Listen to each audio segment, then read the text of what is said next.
Okay, welcome to the CGHS research webinars. These are sponsored by the Department of Public Health.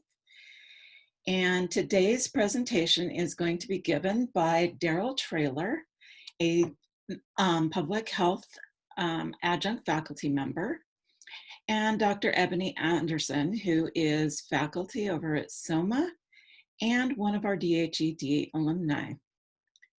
Daryl Traylor joined us at the A.T. Still University College of Graduate Health Studies in spring 2020 as an adjunct faculty member for the Master of Public Health program. He is currently a PhD candidate in Nursing and Healthcare Innovation at the University of Missouri-Sinclair School of Nursing. His dissertation research focuses on barriers and facilitators to primary care prescribers prescribing HIV PrEP to African Americans residing in the southern United States. More broadly, he is interested in understanding what provider, personal, and practice traits are associated with prescribing or not prescribing HIV PrEP. He earned his bachelor's degrees in microbiology and community health promotion, and master's degrees in pharmacology, toxicology, and public health. Mr. Traylor is a U.S. Army veteran whose professional experience includes community health work, laboratory research, public health research, and over 10 years of teaching at the college level. And Dr. Eboni Anderson is the Director of Community-Oriented Primary Care and Assistant Professor of Public Health at A.T. Still University School of Osteopathic Medicine in Arizona. She earned her bachelor's degree in English and holds 3 master's degrees in counseling, higher and post-secondary education, and social work. Dr. Anderson is a proud alumna of A.T. Still University College of Graduate Health Studies, earning her Doctor of Health Education in 2019. She has over 20 years of work experience that spans across several areas: public health, behavioral health, local government, state college and university level faculty appointments, and higher education administration.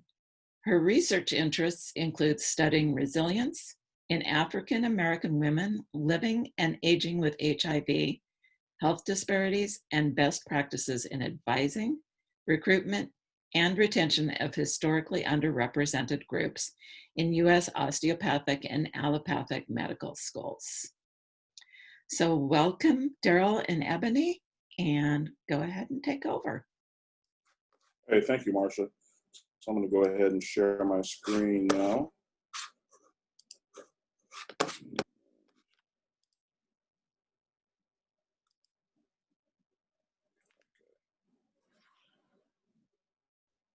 Eboni, I think you're on mute still. There we go again, sorry. Okay, we wanted to thank you for coming to this presentation. You could be anywhere right now, but you've chosen to spend an hour with us, so we do give you our gratitude for that.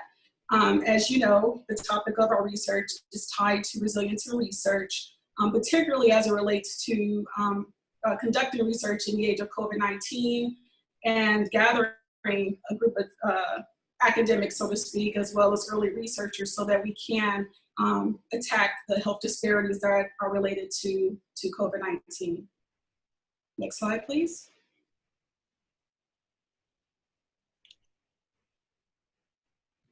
So our presentation outline will consist of Daryl discussing our project topic as well as the data that is tied to that particular project.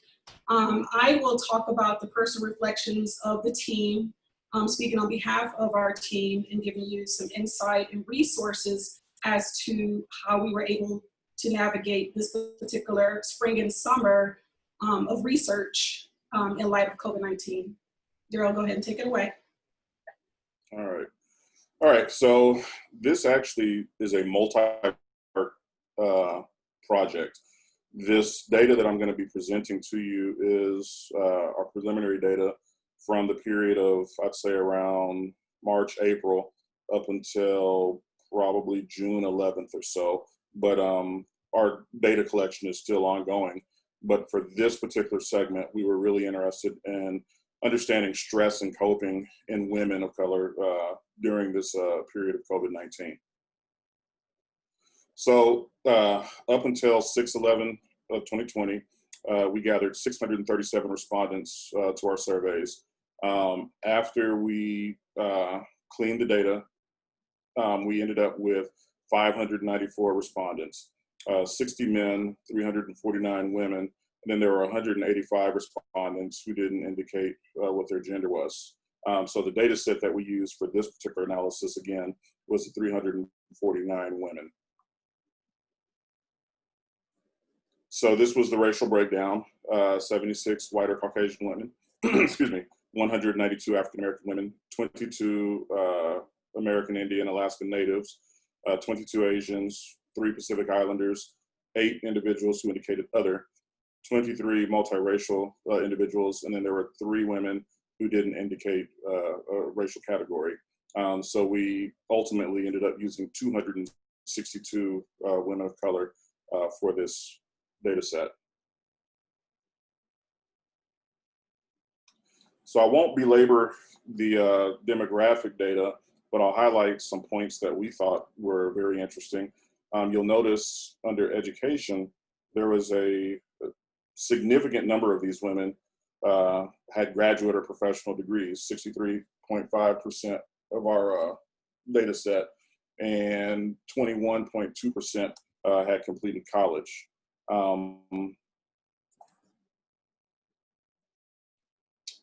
Then quite a few of these women were employed.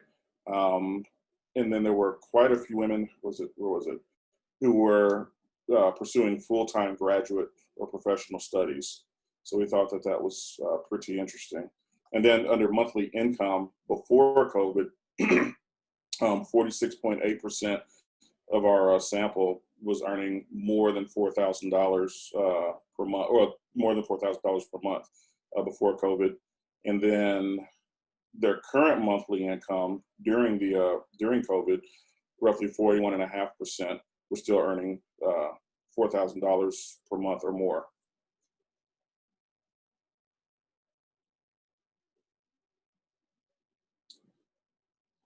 Then under health information, as you can see, these women of color had a variety of different chronic conditions: heart disease, heart failure, diabetes, asthma, depression, overweight, obesity, hypertension. All of that was significant because, they're saying many of these chronic conditions actually place individuals at a higher risk for contracting COVID. And this is sort of what we expected to see. Most everybody in our sample had private insurance, so 70.9% of the individuals. There were a few individuals, however, who had Medicare, Medicaid, or were not insured.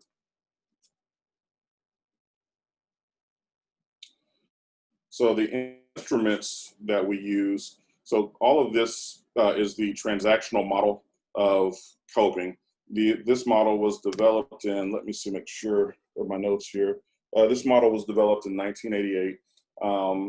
We use the BEPC instrument, WCQ, CESD, and the Connor-Davidson resilience scale to put this model together. And I'll have some descriptions of what these actual scales actually measure, how many questions they had, and that sort of stuff in just a moment. But in any case, the stressors were indicated by primary appraisal. So that's an individual sort of thinking about what that stressor is, what that stressor will do to that individual. Secondary appraisal was considering how an individual would deal with that stressor. So did they think that they had control over, the stressor? Did they think that they could manage the stressor, right? Primary appraisal led to coping efforts. So how it was that they actually managed these stressors, what their overall emotions were. And then coping led to how it was that that individual ultimately adapted to that stressor. The moderators were the actual coping styles, their social support, and then the different ways that they actually coped with the stressor. So positive reappraisal, revising their goals, spiritual beliefs, or positive events. So stressor questions. Yeah, so the stressor questions were 6 questions that we created specifically for this study to capture the presence of a particular stressor in the TMSC model. Higher scores would indicate more stress related to COVID-19. The maximum score was a 9. Our mean was 3.94, standard deviation 1.35, with a range of 1 through 8. So one of the instruments, the Brief Encounter Psychosocial Instrument, BEPC, is a 6-item instrument that measures primary appraisal in our model. It measures subjective stress and fatigue before and since COVID-19. Participants with higher final scores experience more stress. So there's a maximum score of a 10 on this particular instrument. So we assess frequencies for the first question. Stress can, let me move this out of the way so I can see this better. Let's see, better. So stress can allow us to become more ill, i.e. mental health, physical health, a lack of sleep, that sort of thing. Do you think anything like that is going on for you since COVID-19? 63.7% of the participants responded yes to this question. So they indicated that that the stress that they've suffered during COVID-19 or since COVID-19 was making them more ill. Before COVID-19, we had a mean score of 4.76 with a standard deviation of 2.68 with a range of 0.4 to 10. And then since COVID, had a mean of 5.09, standard deviation of 2.93 with a range of 0.2 to 10.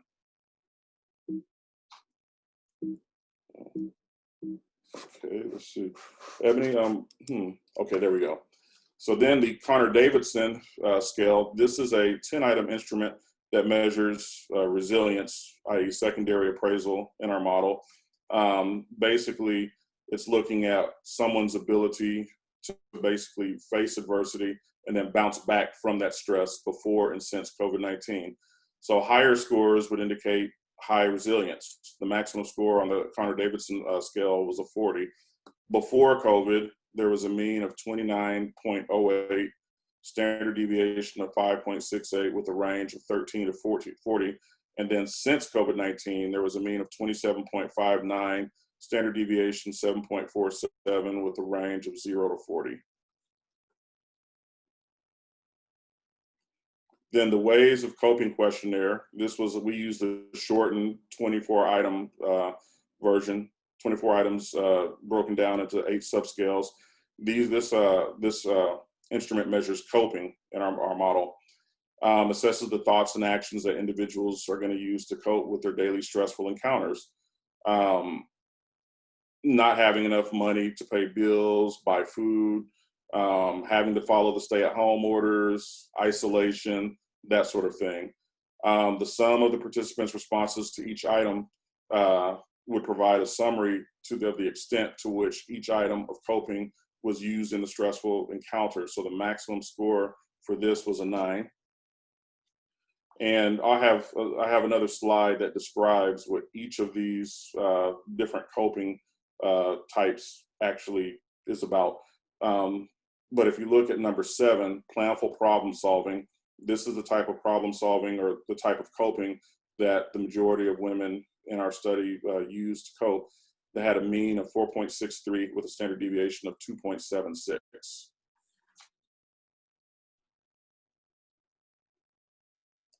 And then the CESD, Center for Epidemiologic Studies, depression scale, it's a 20-item scale that measures the outcomes in our model. So emotional well-being measured by depressive symptoms before and since COVID-19. A score of 16 points or more is considered depressed. The maximum score is 60. So before COVID-19, individuals had a mean of around 13.27 with a standard deviation of 10.68. The range was 0 to 46. So 34.4% of the participants were considered depressed before COVID-19, okay?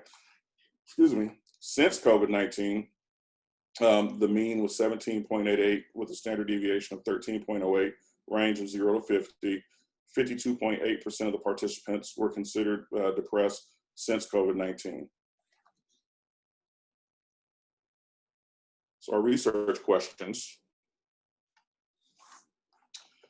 In the wake of COVID-19, what types of coping are predominantly utilized by women of color in the United States? So our statistical analysis examined means. So planful problem solving, mean 4.63, standard deviation of 2.76, escape avoidance, 4.15, standard deviation of 3.15, and then positive reappraisal, mean of 3.98, standard deviation of 2.92. And this was interesting. We sort of correlated this to religious affiliation. 61.1% of our participants identified as Christian, and these were the individuals who tended to use the positive reappraisal as their method of coping and solving problems since COVID. And this slide describes the different types of coping. So confrontive coping is sort of an aggressive means to alter or attack the situation, excuse me, attack the situation, if you will. What's interesting about the confrontive coping mechanism or style is that there's some element of hostility or risk-taking involved with this. Distancing is basically detaching oneself to minimize the effects of that situation. Self-controlling, basically trying to regulate one's feelings and actions in response to the situation. Seeking social support, self-explanatory, just basically trying to find information or support, emotional support from family, friends, information on the internet, what have you. Accepting responsibility, acknowledging one's own role in a problem. But what we saw mostly was escape avoidance. So basically wishful thinking and behavioral efforts that one uses to escape or avoid a problem. Planful problem solving. This is describing a deliberate problem-focused effort to alter the situation. So thinking about the problem and then figuring out a way or a means to attack or solve this problem, basically an analytical approach. And then positive reappraisal describes efforts to create some sort of positive meaning by focusing on positive growth during COVID-19. This particular coping strategy has some sort of religious dimensions or religious connotations to it. Okay, and so in the wake of, let me look at this, in the wake of COVID-19, what impact does cognitive appraisal have on coping efforts among women of color in the United States? So again, we use the BEPC instrument and the Connor-Davidson resilience scale to measure this, and we use multiple regression analysis to get at this question.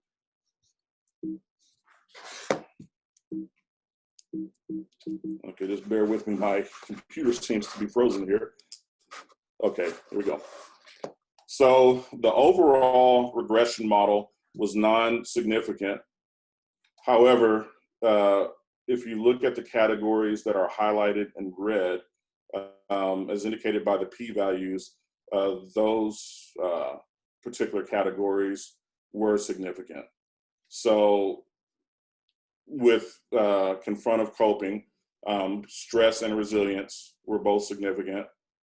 For self-controlling coping strategies, the stress was significant. For seeking social support, that was significant for stress.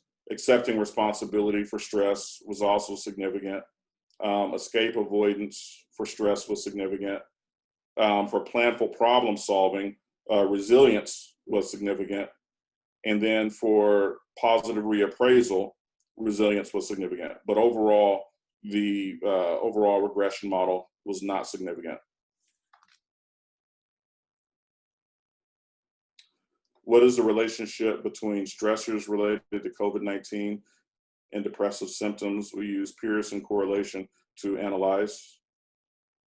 So there was a small positive correlation between stressors related to COVID-19 and depressive symptoms. Our rho was 0.22, 252 women. And as you can see by our p-value, significant result. High levels of stressors related to COVID-19 are basically associated with high levels of depressive symptoms. So a lot of these stressors that women indicated that they had were things like food insecurity. There were some who indicated, actually quite a few indicated that there were issues related to domestic violence, intimate partner violence in the home. Those were two that really stood out. And then childcare issues. Well, childcare issues is related to school. Those were the three biggest issues that we saw. Stressors related to COVID-19 helped to explain 4.9% of the variance in the depressive symptoms in our sample.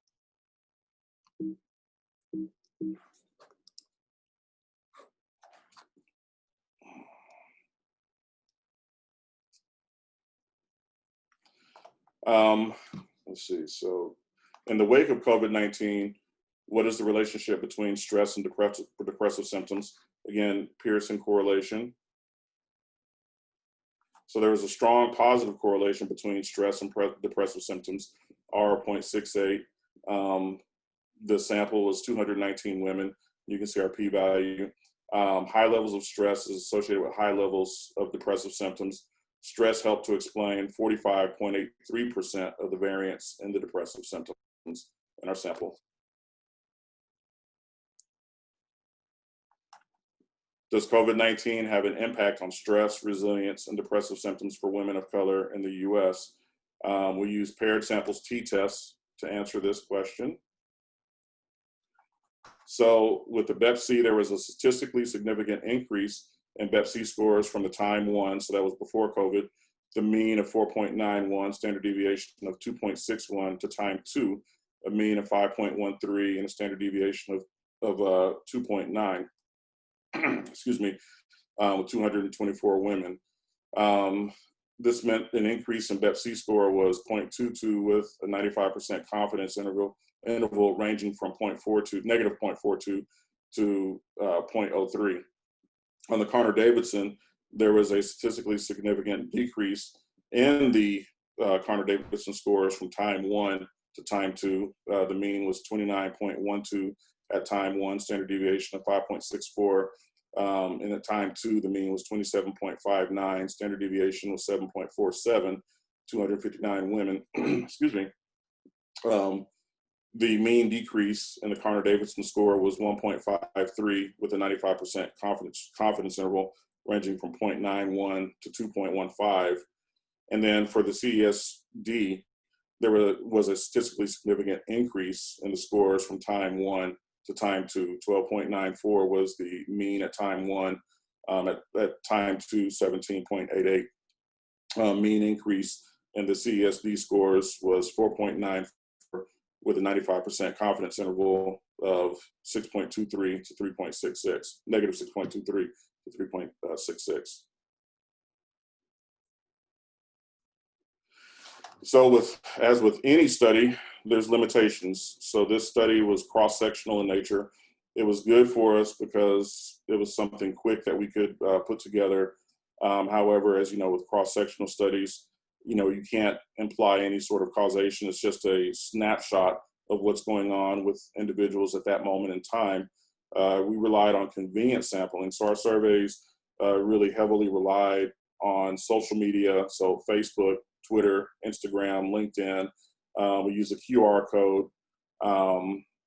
Obviously, recall bias is potentially an issue. So asking individuals to sort of remember what was going on before COVID and during COVID, that was potentially an issue.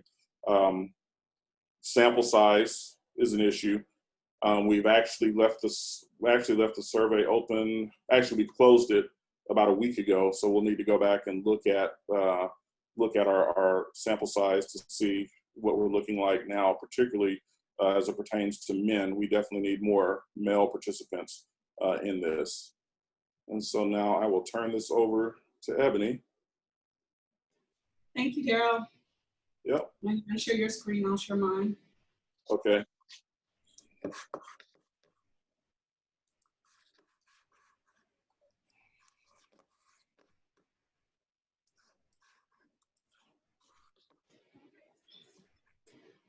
Okay, so yes, thank you for that quantitative explanation of our project. Can everybody see my screen well?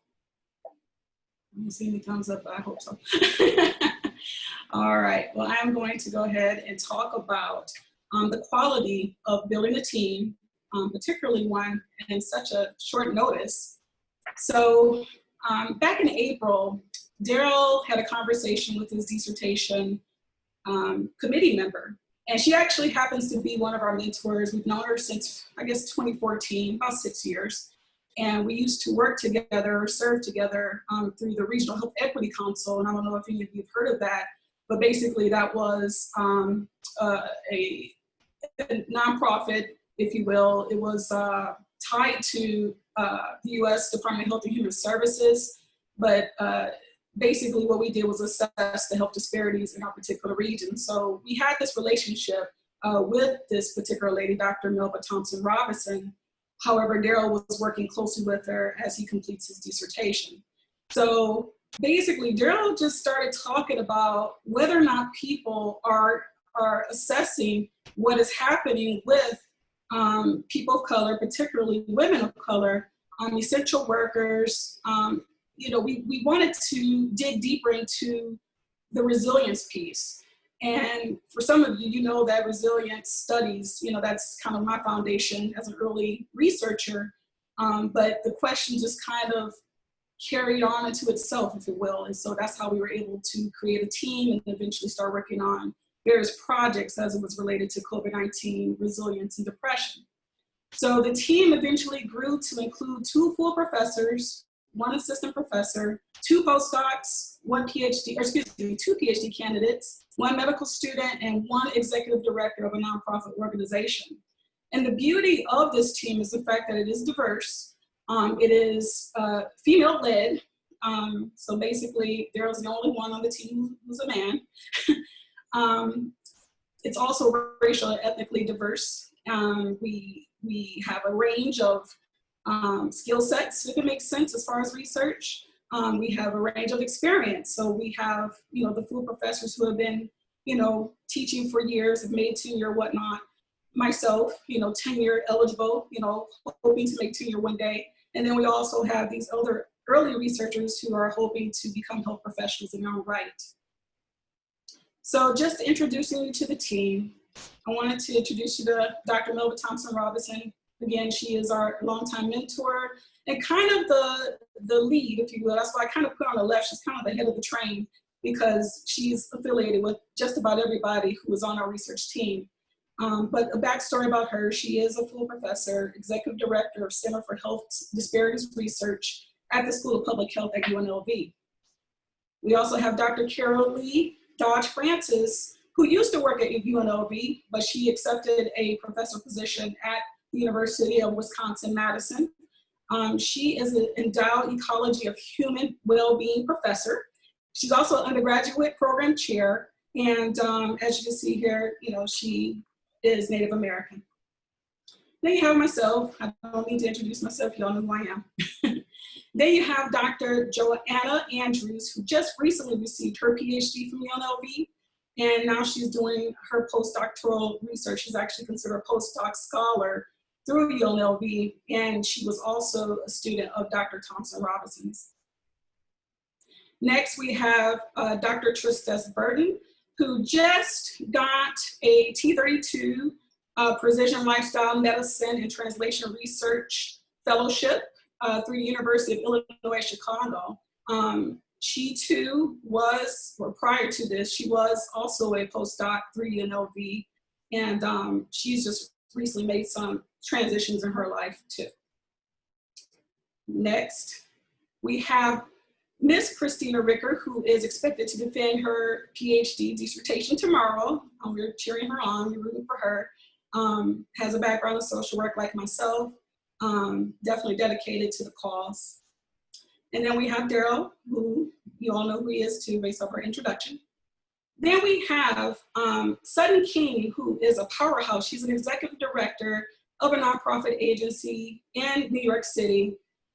She was brought on by Dr. Dodge Francis, and basically she has been a great value add to explaining all that is happening, particularly with COVID-19 in the American Indian or Native American population. Then we have our medical student, Megan Murphy Belcaster, who is a powerhouse in my eyes. She is a second-year medical student at the University of Wisconsin in Madison. She too is all about health disparities research. She finds time to obviously complete her coursework in addition to being on our research team and being a mom of 2 young kids. So when it comes to mentoring, from the outset, Melva or Dr. Thompson Robinson, as well as Kara Lee or Dr. Dodge Francis, viewed our work as an opportunity to mentor early researchers. This is really what our team is all about. They have so much experience that they're ready and they're willing to share their knowledge, their expertise, give us the pointers that we need as early career researchers so that eventually, we can raise up the next group of early researchers. So, they gave us the opportunity to, play a part, in making sure that our research was going to be robust.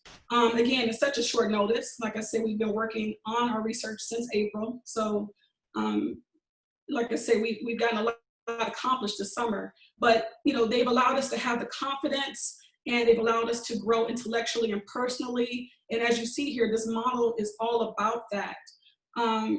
We are able to develop the skills that are necessary, play on each other's strengths. So I consider myself a qualitative researcher, whereas, Daryl and some other, of our early researchers are considered more the quantitative.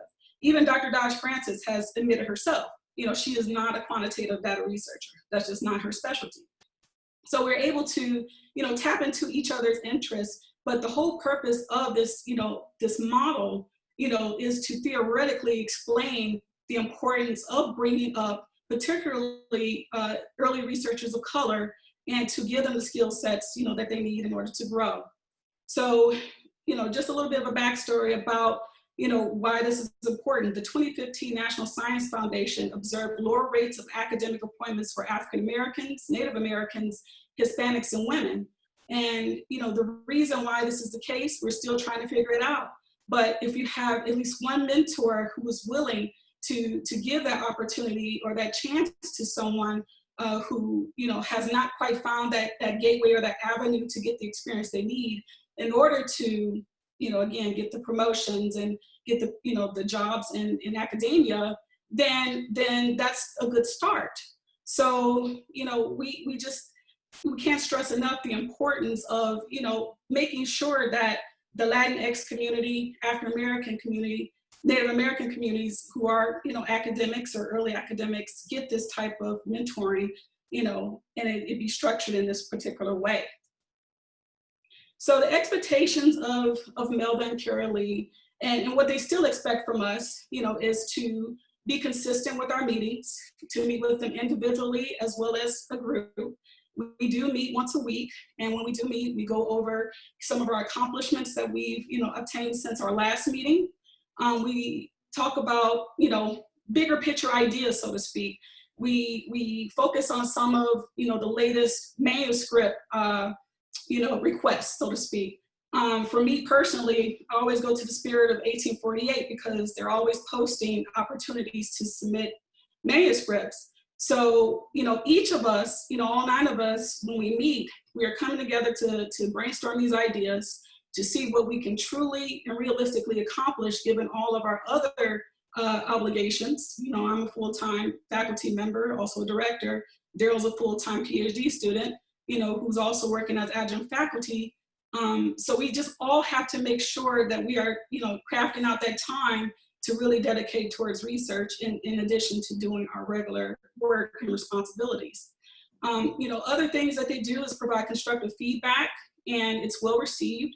I don't know, honestly, and maybe it's because we have 2 women who are mothers who give us the nurturing, so to speak, in this process.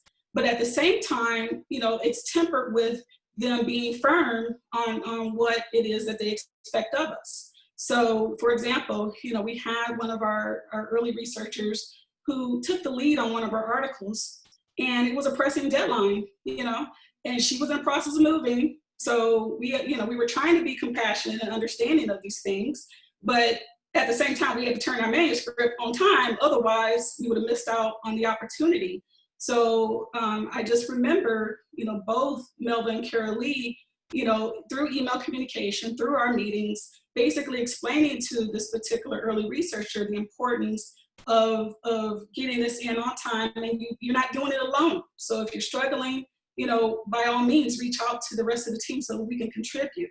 So again, that is something that I really do appreciate about being a part of this team, because again, it is a great balance between the two, the nurturing and the constructive feedback.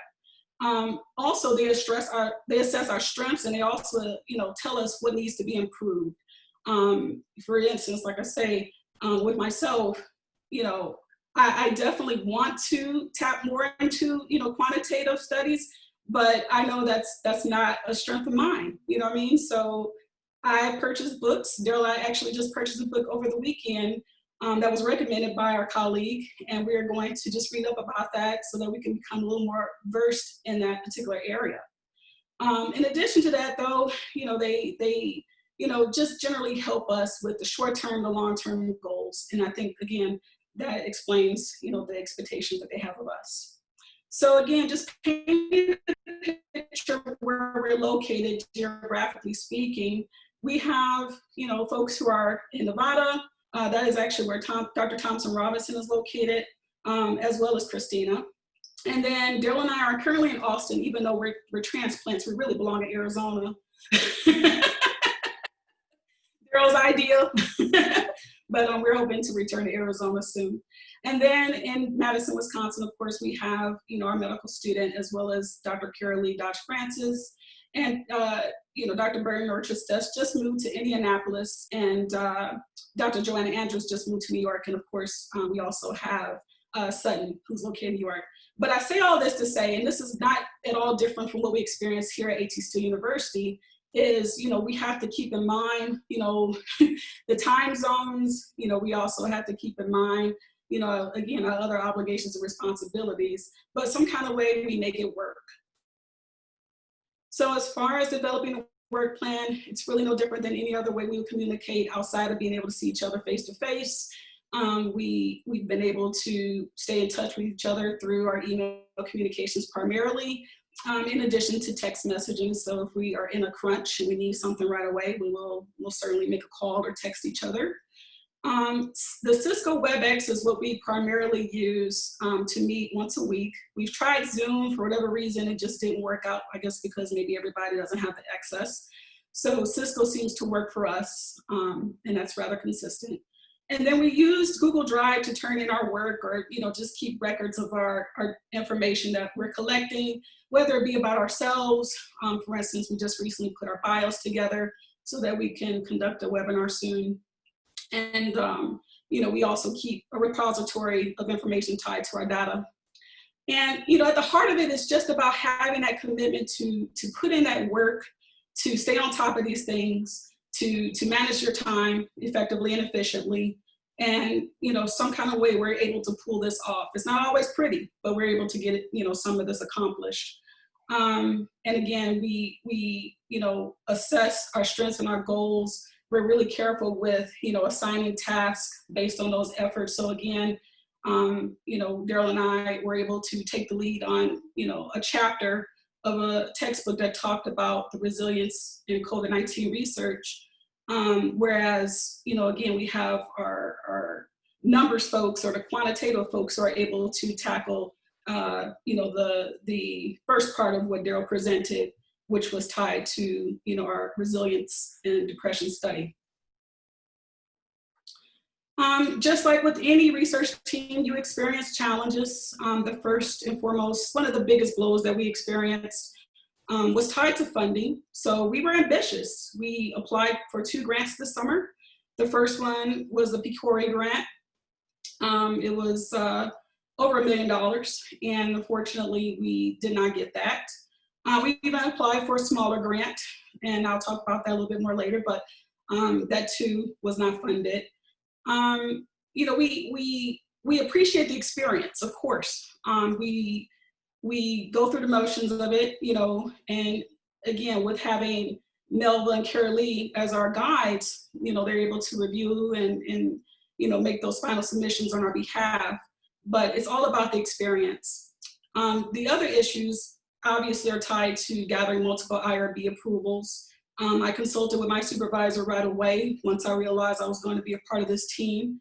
And, we discussed that, and, we just basically discussed the details of my responsibilities, meaning that it does not cut into my full-time faculty position.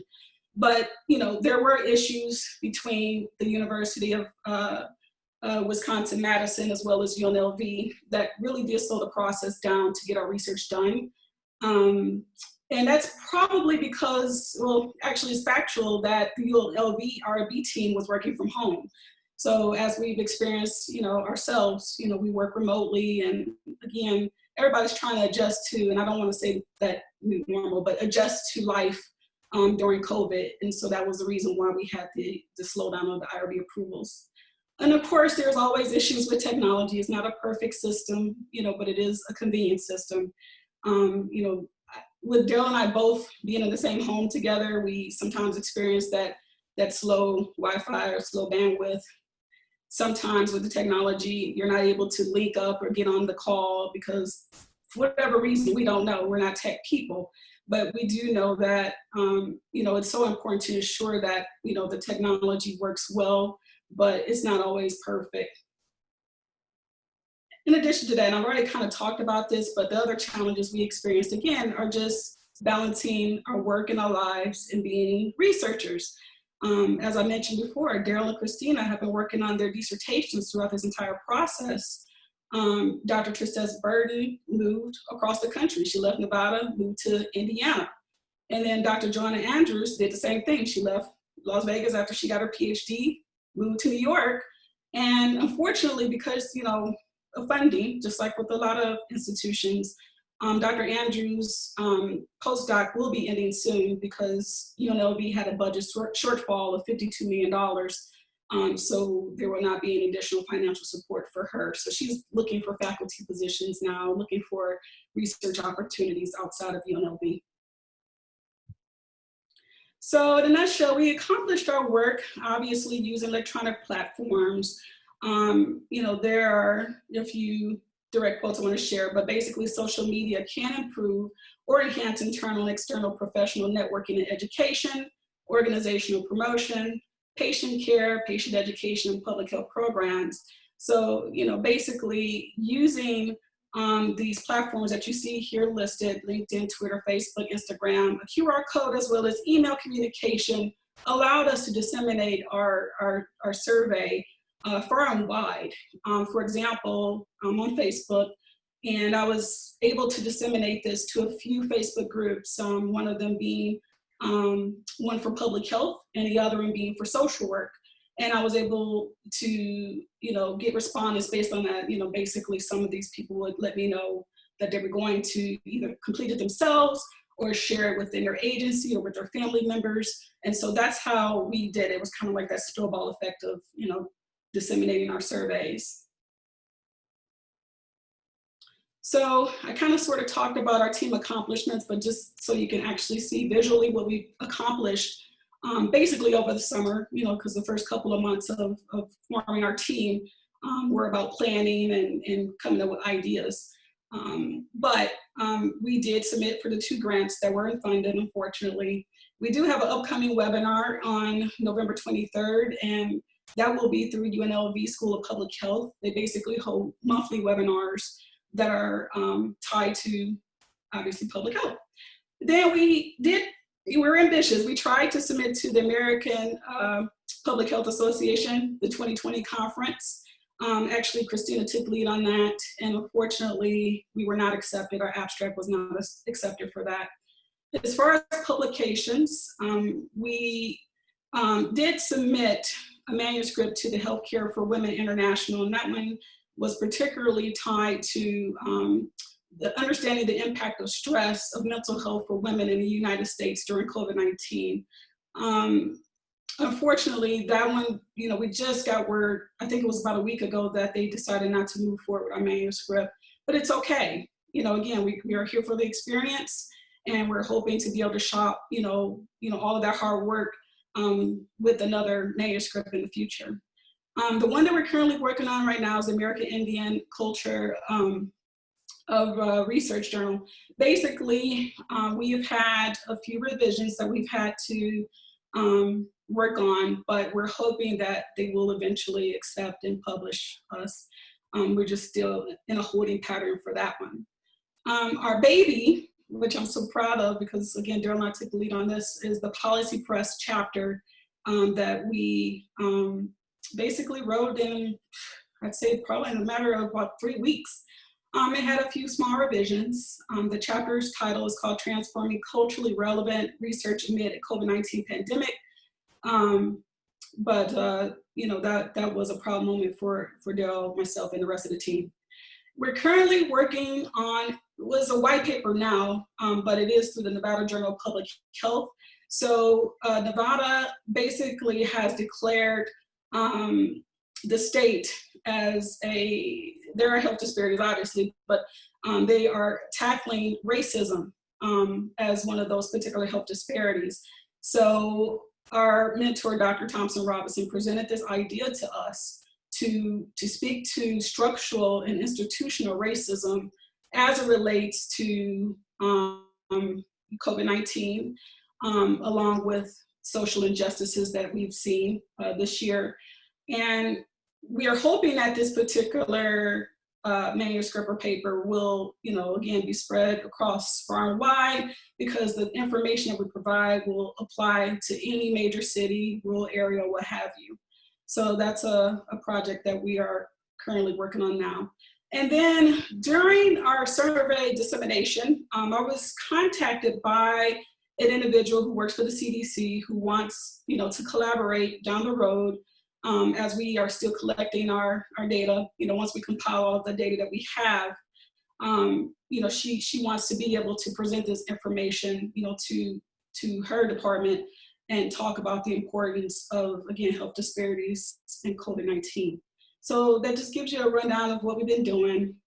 So the resources that I wanted to suggest, and I must first and foremost preface this by saying that we are not profiting from the sales of the ebook series that you see on your left, but this is a series that was created to talk about, you know, COVID-19 and researching, you know, actually globally, you know, as far as conducting research goes. But our team is in volume 3, you know, chapter 8. But, you know, again, you know, I encourage you all, and I would be more than happy to share my copy to take a look at that so that, you know, again, we can figure out ways to navigate the system the way that it currently is. And then I also found a webinar. This was, you know, during the summer when, you know, I wanted to know what are other researchers doing. And you know, basically, this is a link that I want to provide to you all. It is, and I have it, I'll just send it to you. But basically, that particular webinar is about 2 hours long. They have breakout sessions towards the end. But I think there are a few nuggets of information that, you know, the Duke School of Medicine, as well as UNC Chapel Hill and Wake Forest provide when it comes to their insights, you know, as researchers and working with early researchers and just trying to deal with conducting research, particularly the kind of research, you know, that required folks to be out on the ground or working together face to face. You know, they basically explain what they're doing now to tackle those particular issues. So that concludes our presentation. Do you have any questions?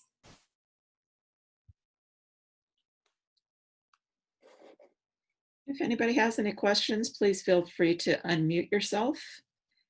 You can also use the chat room if you would rather do that.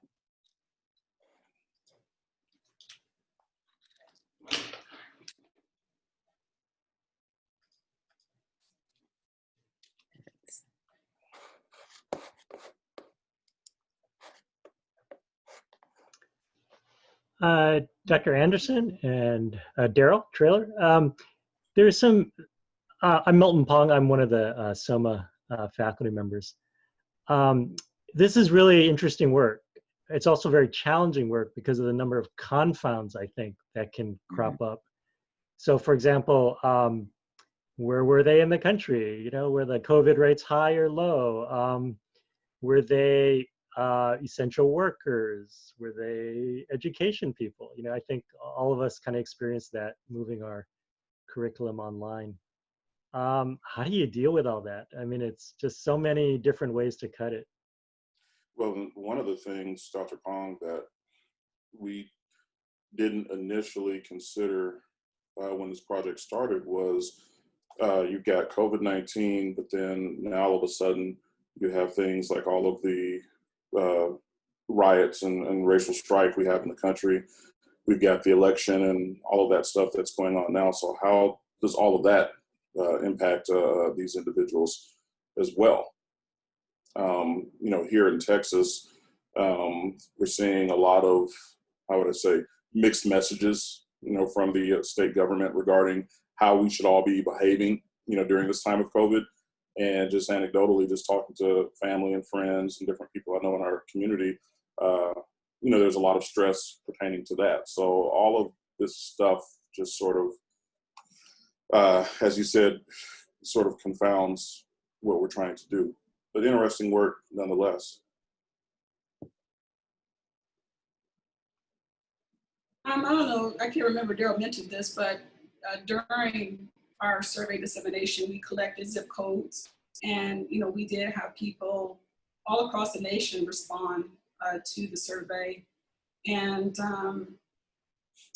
like you said, it would be interesting to follow up and dig deeper. You know, again, me being qualitative, and obviously we couldn't do that with the entire population, but I'd love to work with like a subset of this population, urban versus rural, to assess, you know, how they truly feel during this you know, crazy time. Well, and we should note that that's actually sort of what our next series of plans are. We're trying to collect more data for men because we need more males. I think we only have like 60 or 70 men in our sample. But we've also sort of broken down our data to look at Native American women, Black women, white women. So we're sort of disaggregating things to look at different pieces, and we are sort of spinning this work off now to look at how contact tracing works in communities of color. That was what the $2.5 million grant was for. It was going to be a multi-year project / intervention, but you know, obviously we're having to scale that back. So this work has spawned several different lines of research for us, and you know, I'm eager to see how far we take this. You also had a contentious election that probably happened exactly at the same time. So Yeah. that'd be something to study as well, right? If Yeah. you can tease that out. Yeah. Thank you. Just to follow up on that, I'm wondering if you are concerned with being able to suss out what the particular causes of stress are, because I think no matter who you are this year, right, each of those things that you mentioned impacted us all in some way. So if it's more important to just say, looking at this period of time, we were all stressed, or, you know, in these particulars is in particular were impacted more, I think is interesting, without having to say it was due to the pandemic or it was due to other cultural things happening. So really awesome work, and thank you so much for sharing it. Thank you. Looks like we have a question. Let's see. Dr. Glazer. Hello, sorry, I'm not coming off mute today, or off my camera anyway. Yeah, it would be interesting. I think there's so many different avenues you could take in digging further into what your survey population has experienced. Mhm. So this was just, I put a couple ideas in the chat that was going through my mind at the time, so. Oh yeah, absolutely. I think too, you know, like I indicated, we had a very well-educated sample of individuals, but I think it would be interesting if we could get a broader cross-section, you know, individuals who may not have had such a high level of education. I mean, because by and large, most of the folks in our sample, these weren't essential workers. You know, we had some college professors, there were quite a few graduate students, you know, educators, but it would be interesting. I think we even had a couple of physicians, if I'm not mistaken. Health professionals, pharmacists. Yeah. So it'd be interesting to see how this sample would compare to, you know, folks who maybe don't have as much education and that sort of thing there. Yeah. You are Yeah. absolutely right. I mean, I know I painted it kind of in a flowery way. It is a grueling process, because of the mechanics of it and all the minute details you have to pay attention to. But at the same time, I'm learning to enjoy the process. I mean, blame it on COVID, I guess, maybe, I don't know, because we spend so much time at home. I get to sit and actually look at that grant, along with the team and truly soak it up, what I mean? But I think it does help when you have, 9 pairs of eyes looking at this grant, if it makes sense. If it was just me and me alone, which I have tried writing grants on my own in the past, and it wasn't fun. You're absolutely right. Yeah, I'm not as enthusiastic as Eboni is about writing grants. I'm not going to play. But necessary. I mean, it was a really good experience. I took grant writing 2 terms ago. We had to write a mock F31 or R01, and so this was a good opportunity for me to apply what I learned in class. So yeah, it was a good experience, but it wasn't fun.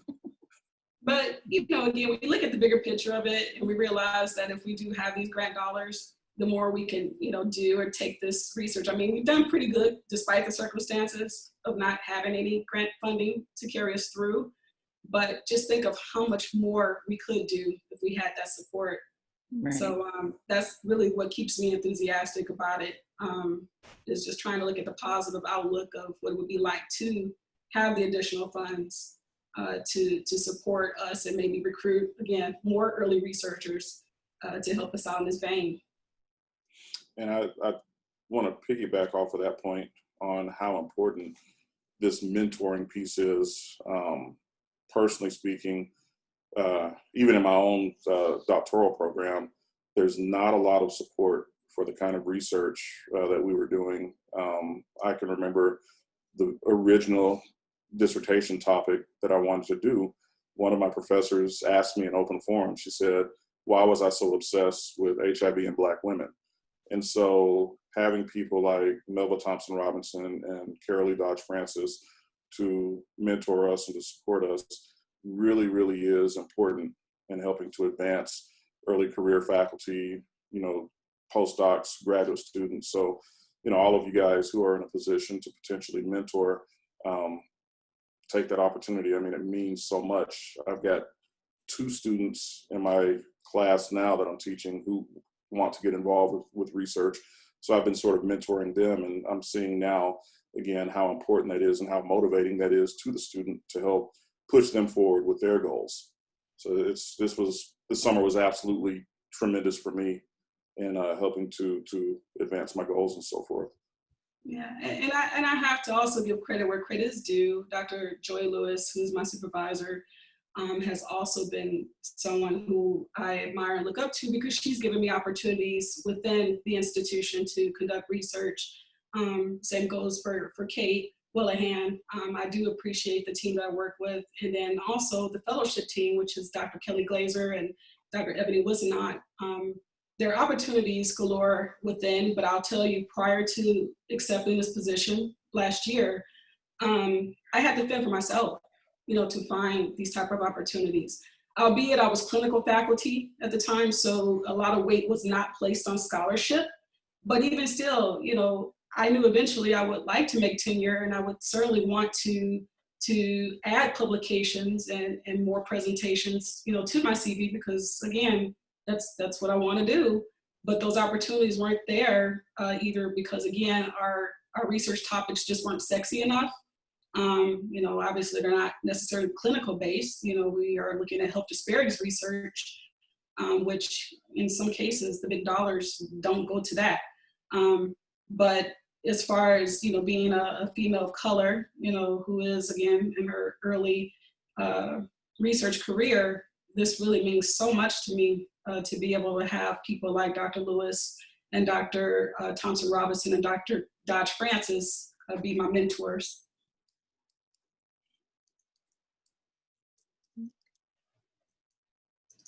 We're lucky to have you here with us at SOMA. And Daryl too, he's been an advisor for many projects that we work on. So, and this was great. I appreciate you both very much. Thank you for a great presentation today. Hey, thank you. Thank you. Thank you so much.